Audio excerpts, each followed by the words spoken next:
오늘은 시편 29편에 있는 말씀인데요. 오늘 말씀도 다윗의 시편입니다.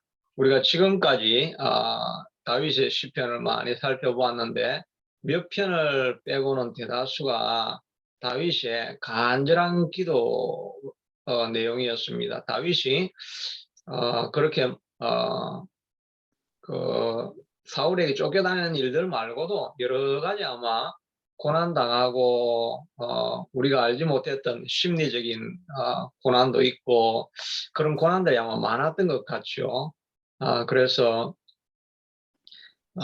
뭐 그 젊을 때 사울에게 쫓겨다니는 그런 고생 말고도 중간중간 또 많은 고생들이 많이 있었다는 것을 알 수 있고, 그래서 다윗이 아름다운 성군으로 남았지만 그를 그렇게 만든 것은 끊임없는 고난의 연단이었을 것이다 하는 생각을 해보게 됩니다. 연단을 당하면 망하는 사람도 있고 연단을 딛고 일어서서 더욱더 빛이 나는 사람들이 있지요. 다윗은 고난이 많이 있었지만 그것을 오히려 딛고 일어서려고 계속해서 몸부림치는 게 기도죠. 하나님이여 언제까지나이까 언제까지나이까 왜 길을 막고 계시나이까. 하나님이 내 소리를 듣지 않으면 내가 무덤에 내려가는 자, 내가 죽을 수밖에 없습니다. 그러면서 하나님, 나는 살았어. 살아있는 자들 중에서 하나님께 영광을 돌릴 것입니다. 이렇게 끊임없이 살아남으려고 기도하고 갈구하는 그런 모습들을 많이 지나면서 다윗이 아름답게 성군으로 남아 있었을 것이다 하는 생각을 해보게 됩니다. 우리 흔히 하는 이야기가 있죠. 진주가 만들어지는 것은 그 조개 안에 모래알이 들어가 가지고 고통스러우니까 자꾸 즙을 내고 이렇게 해서 아름다운 진주가 만들어진다고 하는 것처럼 우리에게 고난이 찾아오니까 그걸 이겨내 보려고 눈물의 즙을 짜고 또 고난의 고통의 땀을 흘리며 기도하고 이런 많은 땀과 눈물에 쌓여져서 아름다운 진주로 만들어지는 것입니다. 여러분 인생도 그렇게 될 것입니다. 여러분이 흘리는 땀과 눈물의 기도만큼 여러분의 인생이 아름답고 아름다운 감정과 향기가 흘러나게 될 것입니다. 그래서 주변에 있는 사람들이 찾아와서 젊은 사람들이 찾아와서 이렇게 어떻게 사셨습니까? 라고 이야기할 때 이런 삶이 있었는데 하나님이 나를 이렇게 기도할 때 도와주셨다라고 하는 이런 감정을 우리가 쏟아 넣을 수가 있겠죠. 내가 우연히 재수 좋아가지고 복권이 당첨돼가지고 내 이만큼 잘 살게 되었다 이러면 아이고 그렇게 살은 인생이구나 이렇게밖에 소리가 안 나올 텐데, 고난의 눈물의 기도를 많이 흘렸더니 하나님께서 우리를 살려주시더라. 너도 기도해보면 그렇게 된다. 이런 간증을 해줄 때 그게 바로 다윗 시편이죠. 다윗이 이렇게 자기가 고생 많이 했다는 이야기를 적어내는 것은 너도 따라오는 너희들도 내가 이렇게 기도하고 힘을 얻었으니까 너희도 기도하면 하나님이 힘이 되어주시고 구원자가 피난처가 되어주신다는 것을 우리 보고 알아라고 이렇게 보내주는 거잖아요. 그러니까 그런 기도를 많이 우리가 빚어낼 수 있는 그런 아름다운 향기로 자라갈 수가 있는 것입니다. 그러니까 여러분이 있는 자리가 에서 진주를 만들어낼 수 있게 하도록 기도를 많이 하시기를 바랍니다. 저도 이렇게 다윗의 기도를 이제 우리가 계속 공부하니까 무슨 열매가 있어야 되지 않겠습니까? 저도 그렇게 하다 보니까 나도 기도가 참 많이 약해졌죠. 옛날에는 정말 새벽에 가면 1시간까지 앉아서 하나님의 음성이 들릴 때까지 앉아있고 기도하고 이렇게 하다가 좀 기도가 너무 간단해졌고, 또 이 저녁 시간이 많은 사람들이 지금 할 게 다들 많이 있죠. 지금 새벽에는 그냥 할 게 없는데 지금 저녁 시간 할 게 많이 있어요. 그래서 빨리 기도에 끝마치고 다음 거를 빨리 해야지 다 마음이 바쁘거든요. 저도 이거 일 중간에 이제 있다 보니까 마음이 자꾸 바빠지죠. 그래서 기도도 빨리빨리 이거 기도에 맞춰놓고 딴 거 해야지 이런 생각을 자꾸 하니까 기도의 깊이가 이제 깊이 들어가기가 힘들어져요. 그래서 이럴 때는 우리가 어떻게 해야 되겠습니까? 시간을 정하고 기도하면 됩니다. 오늘 이제부터는 내가 30분 기도한다. 이거를 이제 정하시기 바랍니다. 여러분도 5분이면 5분 시간표를 딱 정해놓고 기도가 안 돼도 그냥 눈만 감고 있고 딴 생각을 해도 앉아있고 해서 5분이면 5분, 10분이면 10분 이걸 딱 정하시길 바랍니다. 그래서 그게 자꾸 훈련이 돼가지고 시간이 지날수록 깊이가 깊어지죠. 그래서 원래 기도할 생각이 없었는데 어차피 앉아 있어야 되니까 이제 뭐 다른 할 일을 포기해야 되겠다 생각하면 그때 하나님이 생각이 나는 것입니다. 그걸 포기하지 않고 있으려고 그러면 기도한다 그러면 빨리 끝내고 이제 다른 거 해야 되겠 이러면 기도가 이제 깊어지지가 않죠. 그러니까 저도 어제 시작해서 참 제가 할 말은 없지만 그래도 어제부터 이 30분 기도회를 정해놓고 해야 되겠다 이렇게 하고 폰도 제가 자꾸 껐습니다. 이제 자꾸 폰에서 뭐가 띵띵거리고 이러니까 궁금하잖아요. 궁금하니까 그냥 그걸 또 보고 일단 한번 폰을 보기 시작하면 기도할 생각이 싹 가버리게 되는 겁니다. 자꾸 그러다 보니까 기도가 깊어지지 않고 그렇게 되는데 어제는 이제 한 30분 정도 이렇게 기도를 하니까 기도가 뭐 어쩔 수 없이 잡혀서 기도해야 되니까 기도하다 보니까 하나님 나를 불쌍히 여겨주십시오. 다윗이 한 기도처럼 하나님 나를 불쌍히 여겨주십시오. 하나님 자비와 인자를 잊지 마시고 나를 불쌍히 여겨주십시오. 이렇게 계속 기도하다 보니까 정말 내가 불쌍해지는 게 아니라 내 마음이 정말 갈급하고 하나님 내 소원이 정말 이렇게 있는데 이 소원을 하나님께서 불쌍히 여겨주셔야 됩니다. 불쌍히 여겨주셔야 됩니다. 이렇게 하니까 제가 얼마나 교만했는가를 알게 되겠어요. 제가 이게 조금만 해도 뭐가 요즘은 조금 이렇게 화가 잘 난다 이렇게 했는데 이게 교만하니까 화가 나는 거예요. 진짜 교만해서 화가 나는 거예요. 근데 하나님 내가 나를 불쌍히 여겨주십시오. 이렇게 자꾸 하고 있는데 뭐 옛날에 그런 비유가 많았죠. 군대 가면 first private 그 다음에 corporeal, 그다음에 surgeon 이래가지고 옛날 제가 미군 부대에 있을 때 first private 하면 2등병, 그 다음에 1등병. 이 계급장이 이상하지 않게 1등병, 2등병, 3등병, 4등병, 병장 이래야 되는데 이상하게 2등병, 1등병, 3등병, 4등병이라 안 하고 병장이라 하잖아요.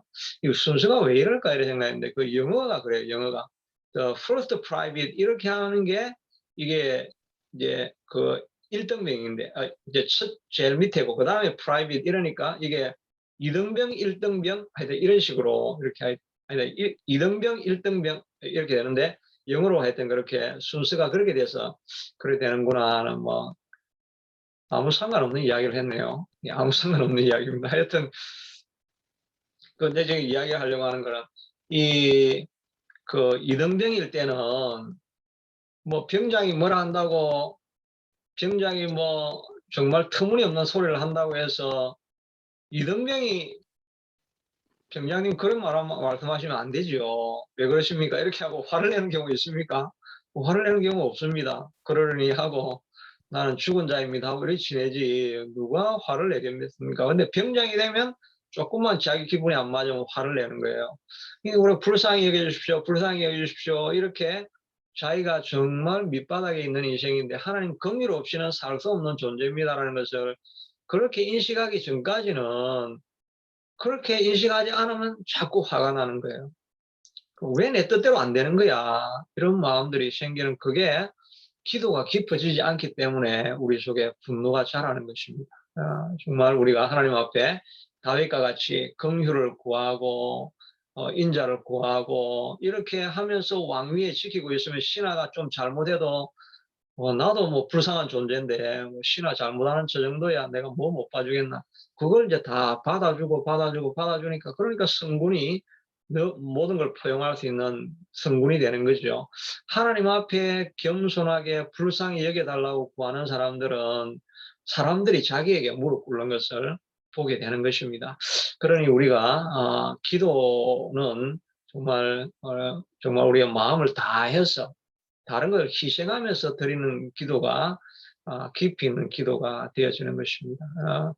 제가 뭐 어제 한 번 30분 했다고 큰 소리 할 건 아닌데 아마 이런 식으로 기도하면 좋겠다라고 하는 그런 이제 저도 이제 교훈을 조금씩 얻게 되는데 정말 하여튼 기도는 우리가 시간을 많이 내고 이렇게 하는 것이 결국은 나머지 24시간을 보는 그런 일이라고 할 수가 있는 것입니다.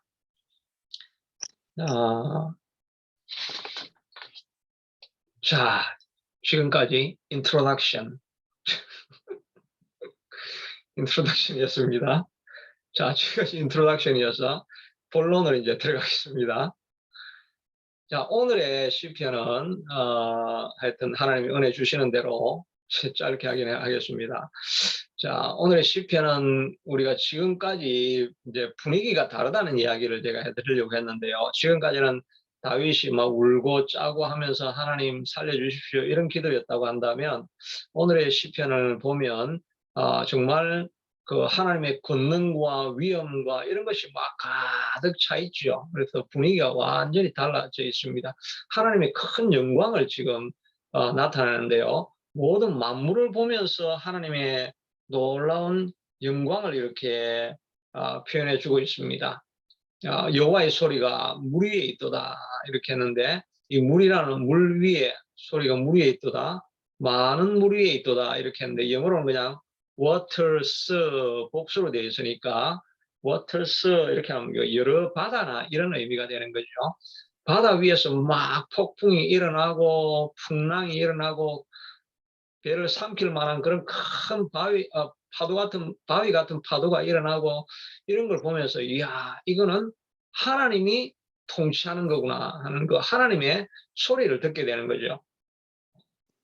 그래서 여호와의 소리가 힘이 있으며 여호와의 소리가 위엄차도다. 그 다음에 여호와의 소리가 백향목을 꺾으며 여호와께서 레바논 백향목을 꺾어 부수시는도다 이렇게 이야기하고 있는데요. 이 레바논의 백향목이 어떤 나무냐니까 예, 여기 레바논이라면 여기 다윗은 지금 예루살렘 있죠.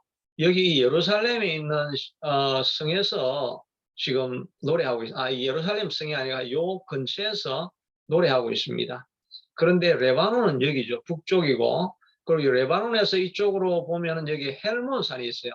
이 헬몬산에 이슬 같고 이렇게 하는 뭐 시편의 노래가 있죠. 헬몬산에 이슬 갖고 하는 이 헬몬산의 이슬이 이게 2천 몇백 고지가 넘어가니까 항상 눈에 덮여 있습니다. 여기 내가 사진이 있었는데 그건 내가 보이지 못했네요. 그 여기서 눈이 녹아가지고 그 다음에 이 흘러온 물이 이 갈릴리 호수에 들어가고 이 갈릴리 호수의 물이 요단강을 따라서 사해로 이렇게 흘러 들어가는 것입니다. 이 레바논에서 유명한 게 무엇이냐니까 이 헬몬산 2,000고지 위에서 자라고 있는 백향목입니다. 백향목인데 이 백향목은 2,000고지 이상에서 자라니까 고산지대에 있는 나무가 잘 크게 이렇게 정글 지역에 있는 것처럼 뭐 금방금방 자라는 게 아니죠. 아주 척박하게 자라니까. 근데 이게 300년 정도가 지나야 그 나무가, 백향목 나무가 목재로 설 수가 있다고 합니다. 그리고 400년이 되어야 열매가 열리기도 하고 이렇다고 합니다. 그런데 이 헬몬산의 백향목이 향기가 아주 좋고 벌레들이 전혀 접근하지 못하고 이렇게 하니까 건축 자재로 굉장히 많이 쓰였습니다. 그래서 여러 제국의 유명한 왕들이 다 와가지고 헬몬산에 있는 그 백향목을 베어갔다고 합니다. 옛날에 솔로몬이 이 예루살렘에 이 성전을 지을 때 이 레바논 옛날에 두로와 시돈이 있죠. 이 두로와 시돈 왕한테 너희가 나무를 백향목을 좀 해달라 이렇게 하니까 지금 다윗이었는지 솔로몬이었는지 모르겠는데 이거 부탁을 하고 해가지고 배로 그러면 이렇게 해라고 이거 어떻게 운송할 거냐 이렇게 할 때 배로 이렇게 내려가지고 지중해를 따라서 여기 쭉 와가지고 여기에 갖다 주면 우리가 여기서 끌어가지고 예루살렘에 올라갈 것이다 이래가지고 그 열왕기서인가에 거기에 보면 요걸 옮겨오는 이야기가 이렇게 나옵니다. 여하튼 이 헬몬산에 있는 백향목이 너무나 유명한 나무인데 이 백향목 나무를 하나님께서 바람을 엄청나게 불러가지고 그걸 확 거꾸로 때리고 백향목을 다 부수시는 이런 큰 권능이 이제 이렇게 보여지는 것입니다. 그 나무를 백향목이죠. 백향목이 송아지 같이 뛰게 하시는 백향목이 어떻게 송아지 같이 뛴다고 표현하는 것은 우리 표현으로는 보면 좀 그, 좀 이해하기 힘든 표현이지만 이렇게 좀 이상한 표현을 쓴 것은 그 당시의 표현으로는 그 지방 문화를 따라서는 뭐 시적인 그런 표현이겠죠. 레바논과 시련이라고 했는데 이 시련은 어디냐니까 이 헬몬산의 다른 이름입니다. 레바논과 헬몬산으로 들송아지 같이 뛰게 하시는도다. 이렇게 송아지 같이 막 산과 들이 막 뛰어고 일어나게 하고 이런 일들을 이렇게 그러니까 천지 만물을 다 움직이시는 하나님. 이 하나님을 이제 다윗이 보게 되는 것입니다. 그 다음에 또 광야를 진동하 여호와께서 가데스 광야를 진동하시는 이 가데스 광야란 말 사막이란 말이죠. 사막에도 하나님께서 진동하셔가지고 모래바람을 막 일으키시고 이렇게 큰 능력을 이렇게 보여주시고 온 천지 바다와 사막과 산과 나무와 모든 것을 하나님께서 다 움직이셔서 엄청난 권능을 하나님이 보여주시는 것입니다. 그런데 우리에게 중요한 것은 그래서 so what? 왜 이렇게 다윗이 하나님이 뭐 대단하시네 이렇게 왜 했겠습니까? 이거는 이제 어떤 분들이 이렇게 그 이야기하기를 이 시는 다윗이 아둘람 동굴에 있을 때 깊은 고난 가운데 있을 때 이제 적은 시라는 것입니다. 동굴에서 마음이 침잠이 되어지고 낙심하고 절망하고 앉았는데 기도하고 앉아 있는데 갑자기 바람도 불고 앞에 있는 나무가 다 꺾어지고 폭풍이 막 내려 그러니까 아니 지금 마음도 심상치 않은데 이 날씨까지 이래가지고 진짜 마음이 다운이 되고 왜 이런 거야 이러면서 하나님 앞에 딱 기도하고 있는데 하나님의 들려지는 음성이 다윗아 밖에 이는 폭풍을 받느냐 밖에 여기 번개라는 말도 나오죠. 화염을 가르치도다 이게 그 flash of thundering 그 번개의 불빛이라는 말이에요. 번개 천둥, 번개의 불빛이라는 번개가 불빛이 불을 번쩍하면서 떨어지는 이런 것들을 보이고 이 모든 것을 다윗아 보느냐 이 모든 바위와 산과 들을 움직이고 산을 들어서 송아지같이 뛰게 하시는 이가 누구냐 그렇게 말하니까 다윗이 하나님이 다 하시는 거군요. 하나님이 이런 놀라운 일을 하시는 능력이 하나님이시군요. 이 하나님이 내 아버지신데 하나님의 모든 전능함을 가지고 계신데 내가 낙심할 게 뭐가 있겠습니까? 이거 전능하신 하나님을 보니 내가 너무나 절망할 것이 아무것도 없습니다. 너무나 감사합니다. 이 모든 것을 보면서 하나님께 영광을 외쳐야 되겠습니다 하고 들판으로 뛰어나가 가지고 들판의 그 폭풍과 이런 가운데 하나님께 영광 이렇게 외치는 것입니다. 이 모든 것들이 말하기를 영광이라 하더라. 그의 성전에서 이건 아마 성전에 들어가서 이렇게 하는 이야기인데 조금 상황이 맞지 않을 수도 있겠지만 그 성전에서 모든 것들이 말하기를 영광이라 하도다. 영어로는 좀 더 짧게 In his temple all cry out glory 하고 모든 사람들이 하나님의 영광입니다 라고 하나님의 영광을 권능을 선포하는 것입니다. 그러니 우리 하나님이 이렇게 대단하신 분이신데 내가 왜 염려하고 있느냐는 것입니다. 그래서 마지막 결론은 여호와께서 자기 백성에게 힘을 주시며 여호와께서 자기 백성에게 평강의 복을 주시는도다. 하나님이 눈을 열고 하나님의 소리를 듣기 전까지는 왜 마음도 심상한데 이렇게 천둥 번개까지 쳐가지고 마음이 더 상하게 만들고 뭐 소망을 볼 수 없는 내 마음처럼 우중충한 날씨인가 이렇게 하다가 하나님의 음성을 듣는 순간에 눈이 열려져서 문제를 다르게 보기 시작하는 것입니다. 내가 이렇게 절망 중에 있다고 생각했는데 이 모든 것이 하나님의 본능을 보여주시는 거구나. 이런 대단한 하나님이 내 하나님이라고 한다면 두려워할 것이 없다. 눈이 바뀌어지면 사건을 다르게 보게 되는 것이지요. 여러분의 인생도 마찬가지입니다. 여러분의 인생에 보기에 천지풍파가 일어나고 천둥 번개가 치고 요동치고 내 인생에 터전이 없어져 가고 이런 것 같은 것을 느끼고 있을 때 그게 절망스럽다고도 생각할 수 있지만 그러나 하나님이 우리의 눈을 열어주시고 하나님이 함께 하신다는 것을 보여주기 시작하면 그것이 바로 하나님의 권능이구나. 이 사건을 통해서 하나님이 역사하실 것이구나 하는 것을 깨닫게 만들어주는 그런 도구가 된다 하는 것을 우리가 배울 수 있을 것입니다. 그러므로 우리가 이 시편을 읽으면서 하나님은 내게 힘이십니다. 모든 상황 속에서도 우리 하나님은 능력이십니다라고 선포할 수 있게 되기를 바랍니다. 스가랴 4장에 보면 스가랴가 성전을 짓다가 하나님 내가 이 성전을 어떻게 다 짓겠습니까? 못 짓겠습니다. 이렇게 하니까 그 스가랴가 스룹바벨에게 말하기를 큰 산아 내가 무엇이냐? 내가 스룹바벨 앞에서 평지가 될 것이니라 이렇게 스룹바벨에게 용기를 주지 않습니까? 바로 이 시편의 말씀이 우리에게 그런 용기를 주는 것입니다. 스룹바벨이 절망하고 못하겠다고 할 때 큰 산아 내가 무엇이냐? 네가 스룹바벨 앞에서 평지가 될 것이다. 내 앞에 있는 문제가 무엇이냐? 스룹바벨 앞에서 여러분 앞에서 다 평지가 될 것이다. 이렇게 선포해 주는 말씀이 오늘 다윗의 시편의 말씀입니다.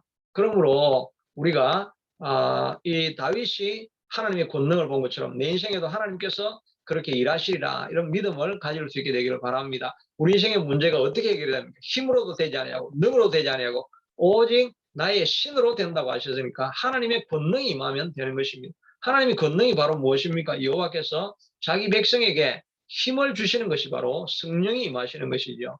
그래서 우리가 할 수 없다라고 생각하는 것들도 성령이 우리의 힘이시니까 성령의 능력과 함께 나아가면 우리가 다 이기고 승리할 수 있으리라.